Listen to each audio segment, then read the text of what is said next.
The Blue Origin press conference has started, so let's dip right in. Top, a tiny blue sapphire to remind these folks that they are from planet Earth and that they have a mission to protect this home. With that said, Oliver, would you join me?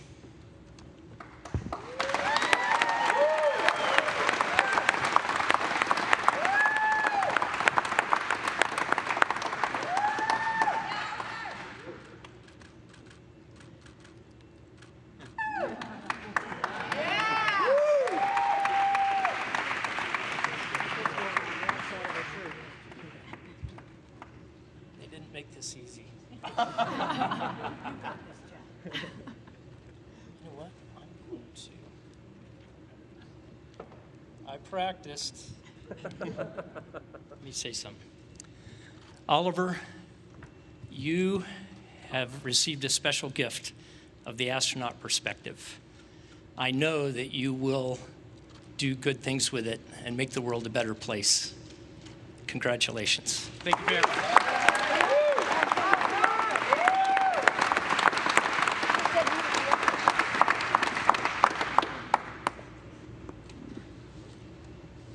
Mark, would you join me, please?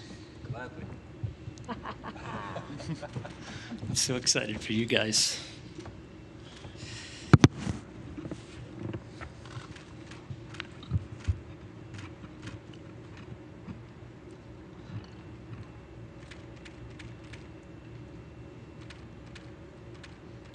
Do you feel pain yet? Not yet. Just pound it into me. Yeah. I know you want to. I'm going to hand you this. Thank you. Mark, I hope this experience will help you to continue to do the great things you're doing for humankind. Congratulations. Thank you, Jeff.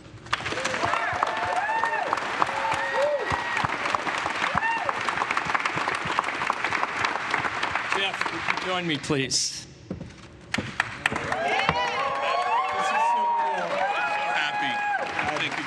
Such a privilege.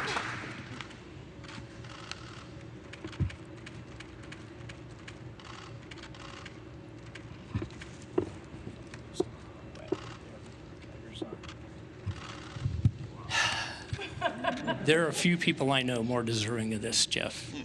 Seriously. And I don't know what you're going to do next, but I can't wait to watch. Congratulations.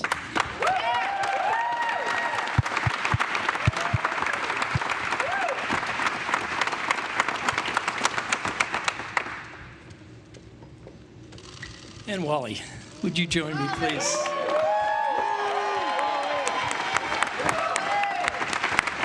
right. 60 years, Wally. And I get to pin this on. Wow, it's the best spin I've ever had in my life. And I've had lots of them. Wally, you continue to inspire us. Thank you so much for doing that. God bless you, and congratulations. Thank you. More to come.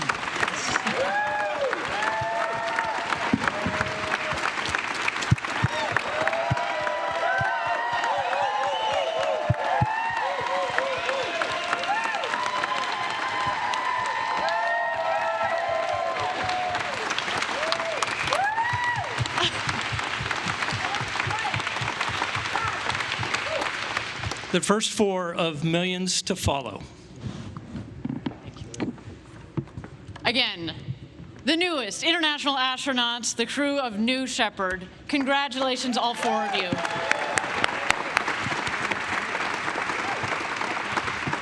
So, without further ado, how was it?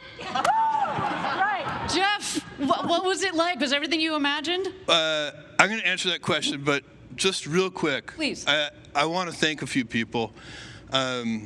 First of all of the engineers at Blue Origin who have toiled hard to get this done.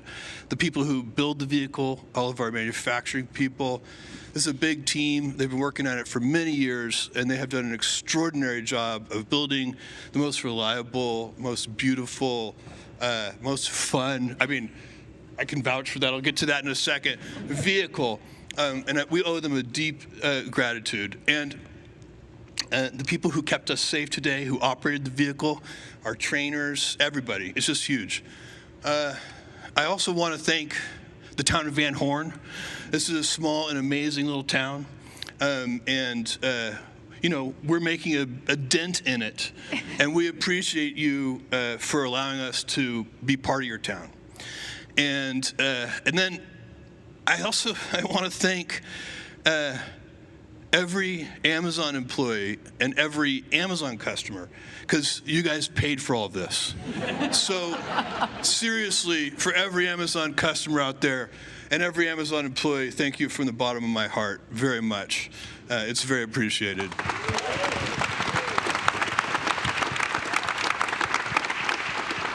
And, you know, now on to how it felt. Oh my God! My expectations were high, and they were dramatically exceeded. We were talking about this a little bit in the car ride on the way back, and I don't know, the zero-G piece may have been one of the biggest surprises, because it felt so normal. It felt so almost like we were, as humans, evolved to be in that environment, which I know is impossible, but it felt so serene and peaceful, and the floating. It's actually much nicer than being in full one gravity. It's a very pleasurable experience, just from just the way it feels, the tactileness of it. You know, the most profound piece of it for me was looking out at the Earth and looking at the Earth's atmosphere. Every astronaut, everybody who's been up into space, they say this, that it changes them, and they look at it and they're kind of amazed and awestruck by the Earth and its beauty, but also by its fragility. And I can vouch for that. When I look out, you know, when we're sitting in this room and when we're driving our cars and we're moving around the planet in our normal ways, the atmosphere is so gigantic. You know, we're these tiny little things, and the planet, the atmosphere is so big. But when you get up above it, what you see is it's actually incredibly thin. It's this tiny little fragile thing. And as we move about the planet, we're damaging it. And, you know, so that is, you know, that's a very profound. It's one thing to recognize that intellectually. It's another thing to actually see with your own eyes how fragile it really is. And that was amazing. Who wants to add? Oliver, you want to tell us how it was? Our first paying customer? Feel like you got your money's worth, sir? For sure. No, it was so amazing to see it from above and to move around. Like, yeah, I totally agree. It feels so natural, like almost like we should be doing this. And I hope that we are one of the first, and let's hope that many, many more people can do this, because this experience you should share with more and more people. It's so amazing. And a special congratulations to you on becoming the youngest person to have ever flown in space. Thank you.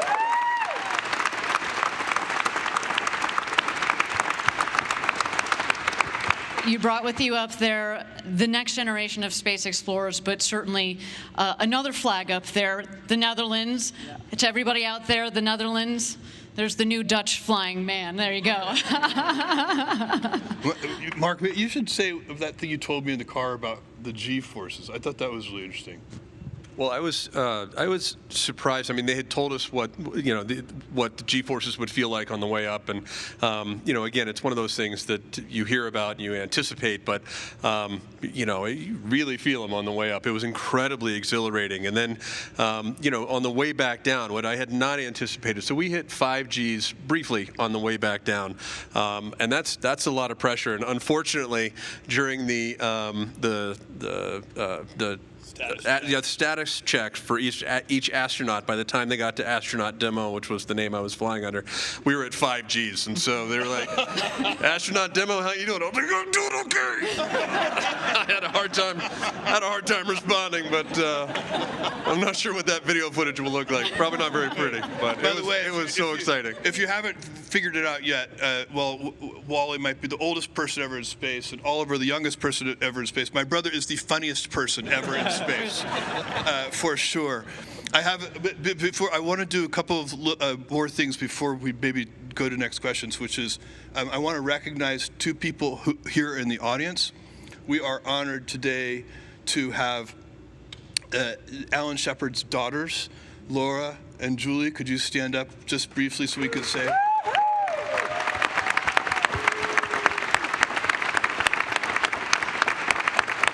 And of course, Alan Shepard was a Apollo moonwalker and has a gigantic list of accomplishments. But for our purposes today, the thing that is most interesting about Alan Shepard is that he is the namesake for this vehicle, New Shepard, and that is because the mission profile that we did today is very similar to the one that Alan flew when he became the first American in space, I guess 60-ish years ago. So that is, we're very honored to have you guys here, and thank you for joining us. It's incredible. I got some pictures with them backstage, and I know those are getting blown up big. So thank you. And then I have a couple of things to show. Can we start? Do you want to talk about the couple of things we flew? Go ahead. Well, we did. So we had the opportunity to bring with us, it was actually on loan from the Explorers Club. We were able to fly with a piece of canvas from the Wright Flyer.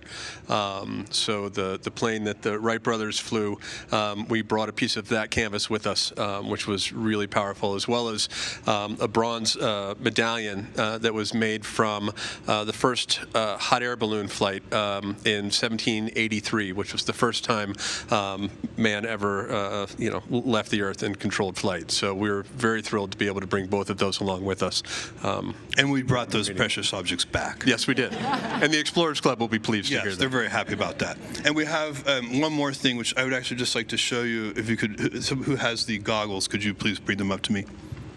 Yeah, would you hold that for me? This is incredible. So, all right, why don't you stand so you guys I can face it. This, we also flew, these are Amelia Earhart's goggles, the ones she flew across the Atlantic with, solo.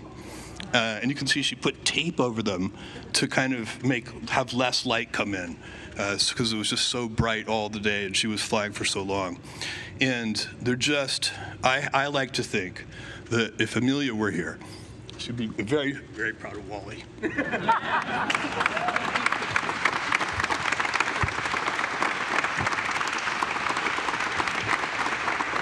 And I can't resist doing this. So, thank you, Amelia, wherever you are. We hope you're watching all of this. Thank you. I'll give these back to you. These are precious cargo. There you go. And well, on that note, Wally. Oh, I'm sorry. Oh, please go ahead. Thank you, Lauren. Just reminded me. I have one more thing, which is, and Christina, I might need your help on this, but Mom, could you come up for a second? Where's my mom? Okay, you don't have to come up. I can come to you. I wore this necklace, and it is a Blue Origin feather, and I wore it up into space, and now it's for you.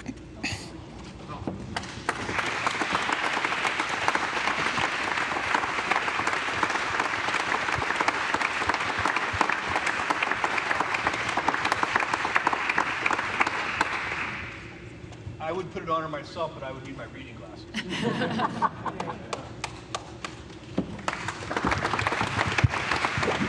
Okay.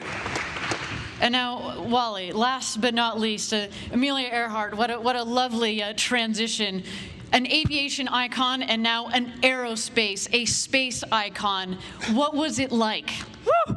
I can't tell you. I had such a good instructor. He took us through everything that we were going to do. So when I went up this morning, the noise wasn't quite as bad. And we went right on up, and I saw darkness. I thought I was going to see the world, but we weren't quite high enough. And I felt great. I felt like I was just laying down.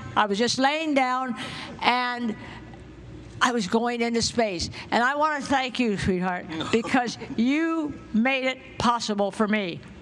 I've been waiting a long time to finally get it up there, and I've done a lot of astronaut training through the world, Russia, America, and I could always beat the guys on what they were doing because I was always stronger, and I've always done everything on my own. And I didn't do dolls. I did outside stuff. and I flew airplanes. I had 19,000 some hours. I loved it. And I loved being here with all of you and your family and the four of us. We had a great time. It was wonderful. true. I want to go again fast. And then, when I got off the ship, they gave me the tail end of one of the balloons, and I'm going to cherish that forever. And by the way, we can confirm that Wally, once again in training, outperformed the men on the mission. 100%. I was going to say, she beat all the three boys up to the top of the crew access tower. Everybody saw that. There's video footage. We have proof. Indeed, darling, you did. You did. Well, so Wally Funk, now the world's oldest astronaut to have ever gone to space, and perhaps the first founding member of our Blue Origin frequent flyer program. Sounds like she's ready for it. When I do lectures or wherever I am around the world in the United States, I'm only 45. You're being generous. I keep saying every time somebody says, oh, she's 82, I think there's a typo. You're 28, Wally. We know this. Well, thank you so much for giving us your impressions, but let's see it with our own eyes. I'd like to roll the tape of what it was like in the crew house. Go, guys! Okay. Oh, wow. Oh, wow. Oh, wow. That's incredible. To space. Unbelievable, people. Is it everything you thought it would be? Here, look. Oliver. Move your head just a little. Oh, that's great! Can you move your head a little, Wally? Oh, yeah. Hi, Mom! I love it. Oh, wow, wow, wow. Look at the blackness of space. Unbelievable, people. Here, catch. Oh, yeah. Finger balls. Ready? Woohoo! Here it comes. Yeah, you just have to wait for it. Who wants a Skittle? Oh, yeah. Turn one. With your arm, and I'm going to pull you down. All right, see if you can catch this in your mouth. Waist. Yeah! Well done! Your waist. Here, toss me one. Let me try. Here it goes. No, sorry. Mid-fast. Here, try again. I can't get it up. I got you. Oh, wow.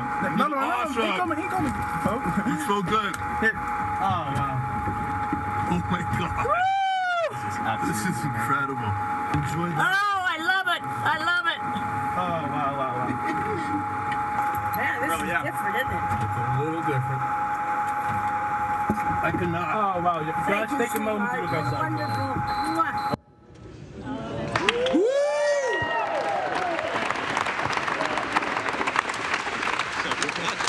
That was a good catch. Wally was. Oh, sorry. Go ahead, Mark. I was just saying that was a good catch. Wally, was it everything you expected and more? You've been waiting, as you said, 6 Oh, years to experience this. I loved every minute of it. I just wish it had a little longer because I had been in space before. Not in space, but up in that area, and could do a lot more rolls and twists and so forth. But there was not quite enough room for all four of us to do all those things. It was great. I loved it. I could hardly wait to go again. Amen. Yeah. Next stop for you is the moon, Wally. Yes, sir. Any other impressions now, having seen the video of it? Is it one of those things where you just took it in and it's hard to compare to video? What are other sensations that come from having seen that right now? Oliver. Felt way cooler than it looked.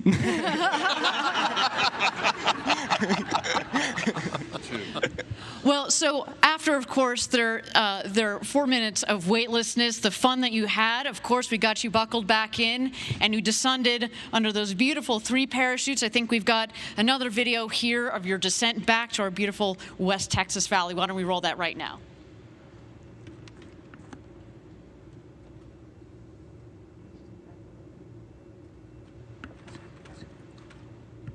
That moment felt pretty good, I'm not going to lie. That's true. When you see the 3 main chutes out, that's relaxing. That was so easy. It was just incredible. Whoa. I didn't feel that. Well, that's because it's actually the dust kicked up by a cushion of air that makes you only hit it about 1 mile an hour. It feels like if you were to stand up in your chair and just kind of plop.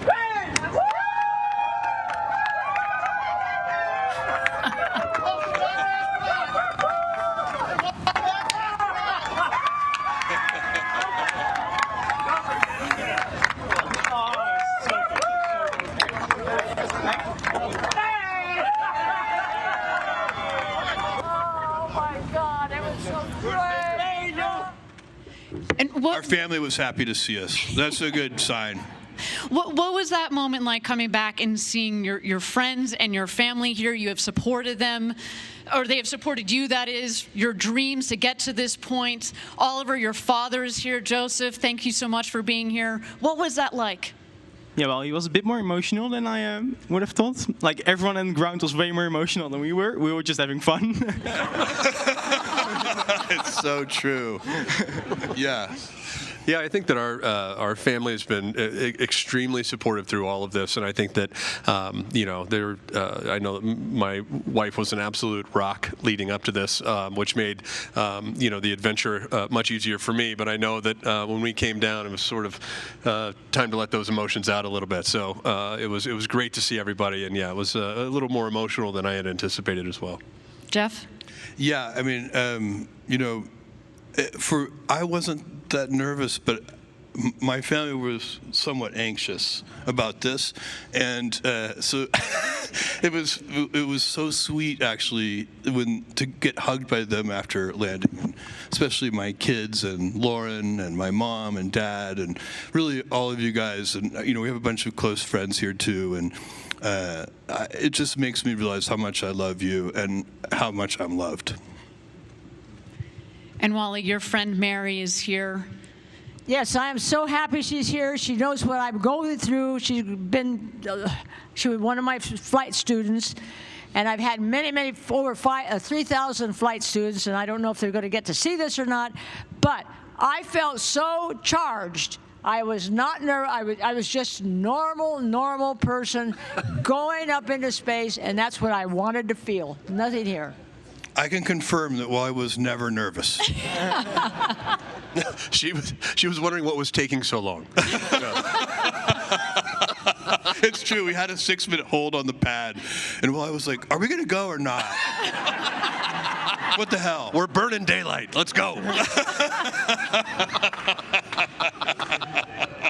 But then, Wally, once we got you going fast, going over Mach 3, and it's this beautiful rocket behind us here, our New Shepard rocket that got the team up to space. And by the way, it also, of course, made its landing back on the landing pad. Why don't we take a look at that landing that we have here?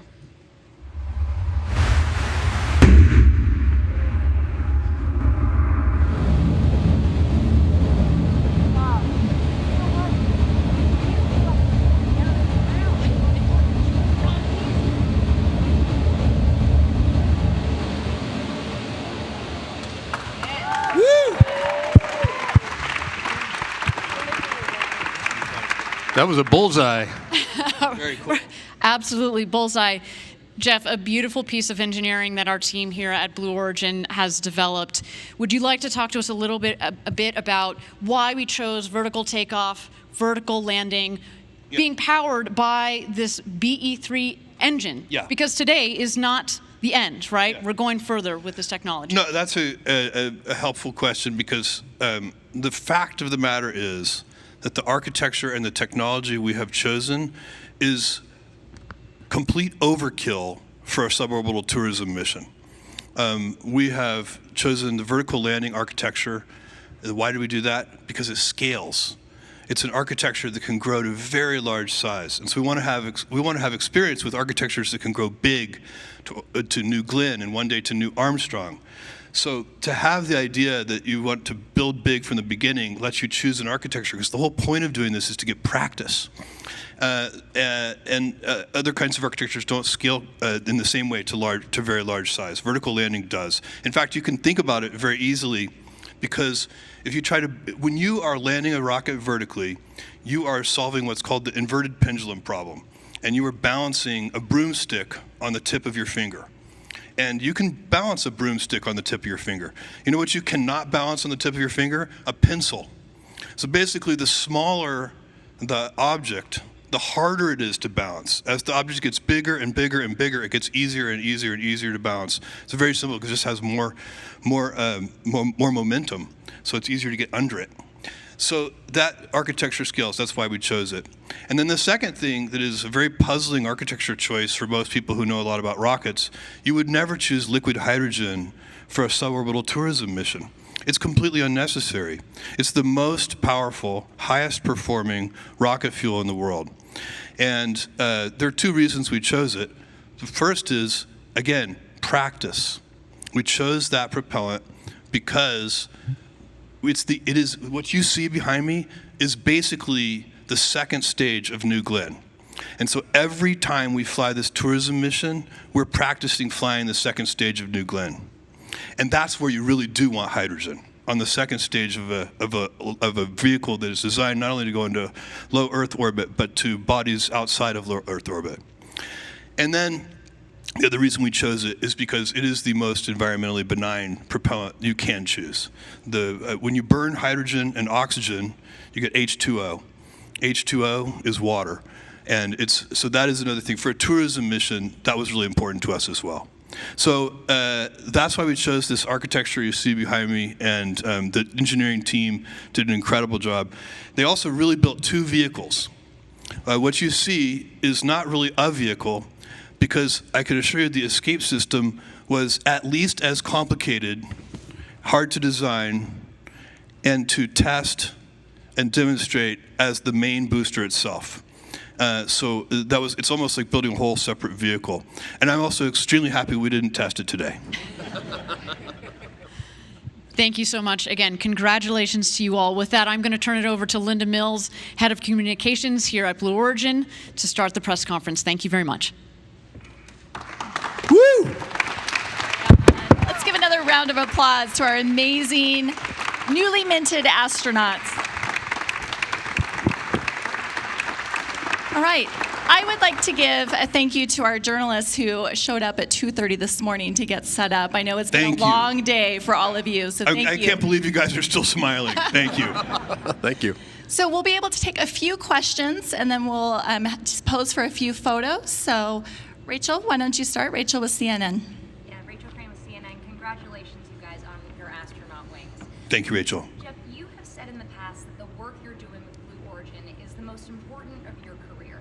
You've recently stepped down as CEO of Amazon. Can we expect for you to be more hands-on with Blue Origin? Is this going to be your new focus?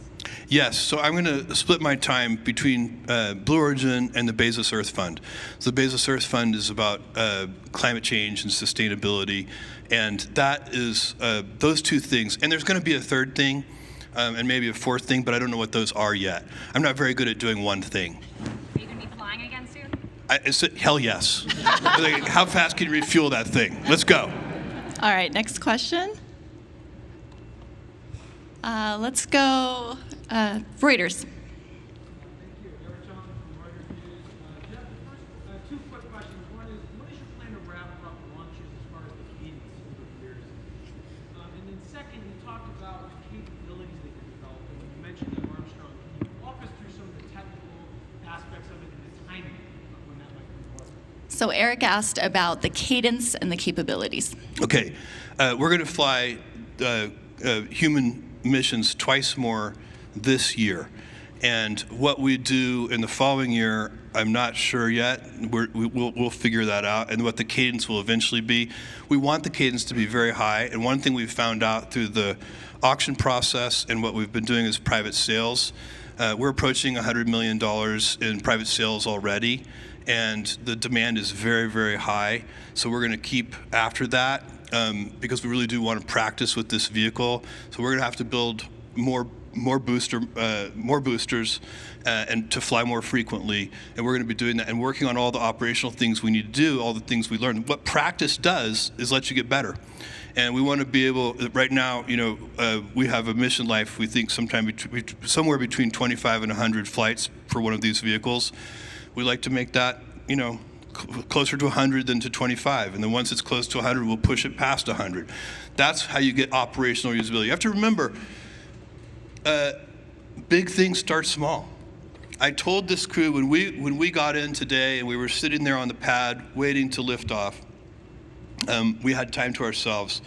And I just said, guys, if you're willing, let me invite you, when we get up there, and after, there's gonna be all kinds of adrenaline, all kinds of excitement, all kind of novelty, but take a minute, take a few seconds to look out and calmly think about what we're doing is not only adventure, it is adventure and it is fun, but it's also important because what we're doing is the first step of something big.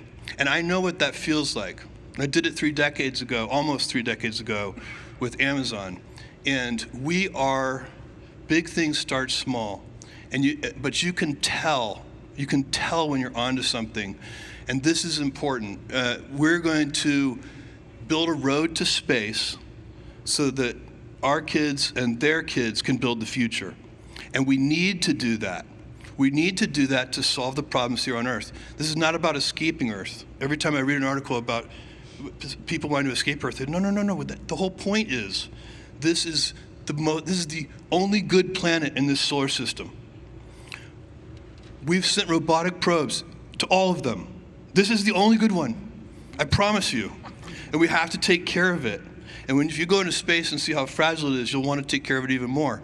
And that's what this is about. We have to take, and this is going to take decades, this is a big vision, but big things start small. And this is how it starts. And we are going to build an infrastructure. Just like when I started Amazon, I didn't have to build the Postal Service or Royal Mail or Deutsche Post. There were already gigantic worldwide infrastructure to deliver packages. That infrastructure today is for space just way too expensive and it doesn't work. But if we can practice with this suborbital tourism mission and continue and build bigger and bigger vehicles, timelines on New Armstrong and so on, I can't really give you because we don't know. But what I can tell you is we're going to keep working at those things step by step, ferociously. And I want to emphasize the ferociously. All right, we have time for one last question. And Tom Costello with NBC. Tom Costello with NBC News. Congratulations to all of you. Jeff, to follow up on that question and your discussion there, how do you make this more reasonable for everyday people who would like to fly? It's pretty steep right now. How do you bring the cost down so that this can be more accessible for everybody? It's a great question. How do you bring the cost down over time so it's more accessible to everyone? You've got to do it the same way we did it with commercial airline travel. We are still, we're really almost in the barnstormer phase, right? So these are biplanes, and they're flying into a farmer's field and charging a small price to fly people around for a few minutes in the air. That's what we're doing right now. But you know where that barnstorming phase leads? To 787s. And that's what we have to do. All right, let's give a hand. I'm afraid that's all the time we have for questions today. These astronauts have had a very long day. So let's give another round of applause for our astronauts.